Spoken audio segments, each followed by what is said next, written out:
వాటిని మీలాంటి వాళ్ళు పబ్లిష్ చేశారు, పత్రికల్లో వేశారు, సోషల్ మీడియాలో చాలా భీకరంగా అవి ప్రాచుర్యం పొందాయి. వాటిని మాత్రమే జగన్మోహన్ రెడ్డి గారు రాజకీయాల్లో ఇలాంటి జరుగుతున్నప్పుడు 40 సంవత్సరాలు 50 సంవత్సరాలు ఇండస్ట్రీ ఉందని చెప్పుకునేటువంటి వాళ్ళు చేసేది నిజంగా పరిపాలన, లేకపోతే అబద్ధాలతో బతికేసి కాలాన్ని గడిపేస్తారా? ఇది ఆయన వేసినటువంటి క్వశ్చన్. మీకు నేను మహేష్ యాదవ్ తోటి నేను ప్రారంభిస్తాను, ఎందుకంటే అది కరెంట్ ఇష్యూ కాబట్టి. మాకు ఆయనతోటి ప్రత్యక్షంగా ఎలాంటి ఎనిమిటీ లేదండి. ఆయన స్వయాన ఒక 2 కుటుంబాలు, ప్రముఖ రాజకీయ నేపథ్యం ఉన్నటువంటి కుటుంబాలకు సంబంధించినటువంటి ఒక వ్యక్తి. వాళ్ళ నాన్నగారు ప్రజెంట్ ఎమ్మెల్యే, గతంలో ఎమ్మెల్యే, టీటీడీ చైర్మన్ సుధాకర్ గారు, అది రాయలసీమ ప్రాంతం నుంచి. వాళ్ళ మామగారు స్వయాన ఈస్ట్ గోదావరిలో తుని దగ్గర మాజీ స్పీకర్గా తెలుగుదేశం పార్టీకి థింక్ ట్యాంక్గా ఉన్నటువంటి యనమల రామకృష్ణుడు గారు.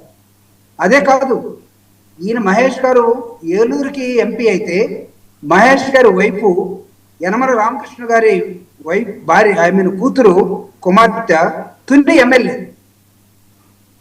ఈయన గారు చేసిన నిర్వాహకం ఏంటంటే, ఆయన నాకు తెలిసి ఆయన జస్ట్ పార్టీకి వెళ్ళి ఆ డ్రగ్స్ తీసుకున్నాడు అని అనుకుంటే పొరపాటు సార్.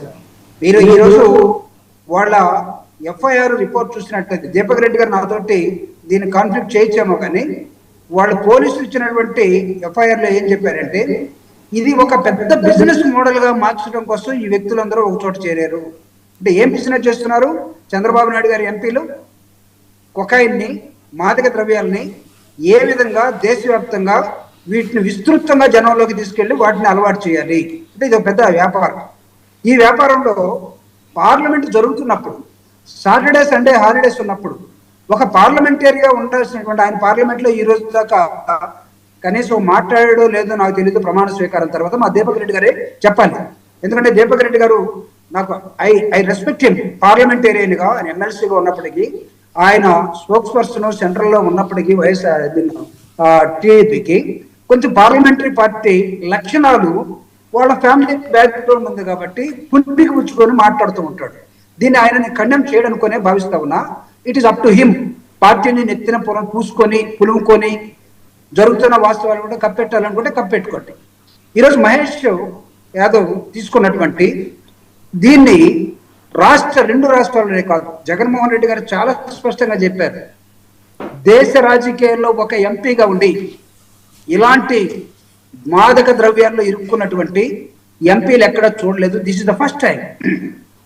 దాని తర్వాత చాలా మందిని ఆయన కోట్ చేశాడు, ఎమ్మెల్యేల బాధితుల్ని, లేకపోతే అంతకుముందు కొంతమంది ఉన్న వాళ్ళని పేరున టైం వృధా అవుతుంది. మీరు ఇందాక ఏం చూపించారు, మా అధినాయకుడు వాటిని చాలా పబ్లిక్ గా మాట్లాడటం కూడా జరిగింది. ఇంక్లూడింగ్ టీటీడీలో ఏం జరుగుతుంది, పార్లమెంట్ లో ఏం జరుగుతుంది, నియోజకవర్గాల్లో ఏం జరుగుతుంది, సెంట్రల్ ఆఫీస్ లో తెలుగుదేశం పార్టీలో ఏం జరుగుతుంది. ఏదో జస్ట్ లైక్ దట్ ఇలాంటి జరిగినప్పుడు ఒక షోకాజ్ నోటీస్ ఇచ్చి 5 రోజుల్లో 6 రోజుల్లో లేకపోతే క్రమశిక్షణ కమిటీ దగ్గరికి పిలవండి, వాళ్ళ సంగతి తేల్చండి. ఈ బ్రేకింగ్ కాదండి. తిరువురులో ఏం జరుగుతుంది, కొలికిపూడి వర్సెస్ ఎంపీ గారిలో ఇష్టం. అసలు కంట్రోల్ నేను అడుగుతూ ఉన్నా, ఎమ్మెల్యేల మీద ఎంపీల మీద తెలుగుదేశం పార్టీకి కంట్రోల్ ఉందా? లేదు. వాళ్ళు విచ్చలవిడిగా వదిలేశారు. ఎందుకు వదిలేశారు? బడ్జెటరీ అలికేషన్స్ ఎప్పుడైతే నియోజకవర్గాలకు లేవో, whether it is parliament are assembly, budget ద్వారా ఏ అభివృద్ధి సంక్షేమ కార్యక్రమాలు లేవో, ఎమ్మెల్యేలు ఎంపీలు తెగబడి వాళ్ళు సొంత వ్యాపారంలోకి వెళ్ళిపోయారండి. ఎమ్మెల్యేలు ఇసుక అమ్ముకునేవాడు, మట్టి అమ్ముకునేవాడు, మినరల్స్ అమ్ముకునేవాళ్ళు, ట్రాన్స్ఫర్లు చేసేవాళ్ళు, ఎంఆర్ఓ ఆఫీసులు మెయింటైన్ చేసేవాడు, పోలీస్ స్టేషన్ మెయింటైన్ చేసేవాడు, ఈ విధంగా డబ్బు సంపాదించుకుంటూ ఉన్నారు. ఎందుకు? వాళ్ళు ఎలక్షన్లో డబ్బులు పెట్టారు కాబట్టి. ఎలా గెలిచారనేది పరకాల ప్రభాకర్ గారి స్టోరీ నేను పక్కన పెడతాం. మళ్ళా ఎలా గెలిచారు, ఈ గెలిస్తే నిజంగా గెలిచారా లేదా, 2 సంవత్సరాలు అయిపోయింది, ఇంకో 2 సంవత్సరాలు ఉంది. మా జగన్మోహన్ రెడ్డి గారు చెప్పినట్టుగా లాస్ట్ ఇయర్ ఎలక్షన్లోకి వద్దాం. ఈ రోజు వీళ్ళు ఒక పార్లమెంటేరియన్స్ గా ఉండి ఏ సిగ్నల్ ని ఈరోజు పంపిస్తూ ఉన్నారు. ఒక రైల్వే కోడూరు ఎమ్మెల్యే చేసినట్టు ఘటనకి స్వయానా దళిత మహిళ ఉద్యోగస్తురాల అమ్మాయి ఆ పార్టీ అధినేత దగ్గరికి వెళ్తే కమిటీ చేస్తారండి. దీని మీద కమిటీ చేశారు. దీని మీద ఏం చేశారు? ఒక షోకాజ్ నోటీస్ ఇచ్చి వదిలేశారు. ఏ ముఖం పెట్టుకొని వీళ్ళు పార్లమెంట్కి అసెంబ్లీకి వెళ్తారు సార్? ఎలాంటి సందేశాలు మీరు మోగుతున్నారు? లేస్తే మా రాజకీయ పార్టీ ప్రత్యేకమైనది, మా రాజకీయ పార్టీలో చాలా డిసిప్లిన్ ఉంటుంది, ఇవన్నీ మీరు చెప్తుంటారు కదా, ఏమైపోయినాయి? ఇందాక జగన్మోహన్ రెడ్డి గారు లేచి మీ బామ్మర్దే మాట్లాడినప్పుడు, మీ ఎమ్మెల్యే మాట్లాడినప్పుడు, మీ ఎంపీ చేసినప్పుడు లాగి ఒక లెంపకాయ కొడితే ఈ విధంగా ఉండేది. మీరు తర్వాత మమ్మల్ని అనొచ్చు మీ పరిధిలో ఏం జరిగింది, విమర్శలు 1-2 మా మీద కూడా వస్తాయి. నేను I will answer for that also. కానీ మీ అంత ఇండస్ట్రీ మాకు లేదు కదా సార్, మీ అంత ఎక్స్పీరియన్స్ మాకు లేదు కదా. మీరు ఎన్ని చూసి ఇదే ఈ రాష్ట్రాన్ని మీరు బంగారం వైపు నడిపించారు. మీరు ఎంత చేసి ఈ రాష్ట్రాన్ని లేస్తే మేము వస్తే మొత్తం అన్ని మేము చేసి పెడతాం, అరటిపండు ఒలిసి పెడతాం అని జనాల్ని మాయ చేశారు కదా. ఎక్కడికి వెళ్ళారండి? నేను అడుగుతున్నాను. పవన్ కళ్యాణ్ గారు ఈరోజు ఇన్ని జరుగుతామంటే ఎందుకు మాట్లాడలేకపోతున్నాడు? ఎక్కడో లా అండ్ ఆర్డర్, ఎక్కడో గంజాయి దొరికిందని నువ్వే ఆ అనిత హోమ్ మినిస్టర్ మీద లా అండ్ ఆర్డర్ లేదు, అవసరం మీద దాన్ని నేను తీసుకుంటాను, ఆయన ఇంత జరుగుతుంటే ఎందుకు మాట్లాడటం లేదు? మా కాదన్న తర్వాత సమాధానం చెప్తాడేమో. ఎక్కడికి వెళ్ళే మీ నోర్లు ఏమవుతున్నా? తాళాలు వేసుకున్నారా?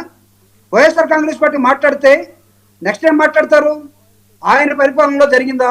ఎస్, మాకు లెసన్ ఉంది, మాకు గుణపాఠాలు ఉన్నాయి, మేము ఈరోజు ఇక్కడ ఉండటానికి కారణం మా నాయకుడు ఆ రోజు గట్టిగా లేకపోతే.